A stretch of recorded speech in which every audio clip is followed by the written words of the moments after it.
今日同大家整一個冇焗爐都一樣可以整到嘅免焗芫茜餅。將雞蛋、芫茜碎、芝士碎、牛奶同埋鹽放入一個大碗中，混合所有材料，然後加入麵粉同埋 powder 粉。當麵粉團開始成型嘅時候，就可以用手搓至麵團光滑。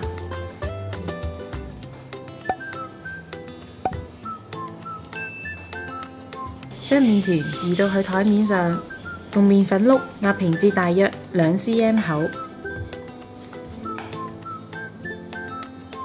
然後用玻璃杯壓出圓形餅塊，喺鍋中加油，開細火加熱，見有少少白煙升起，就可以放入餅塊。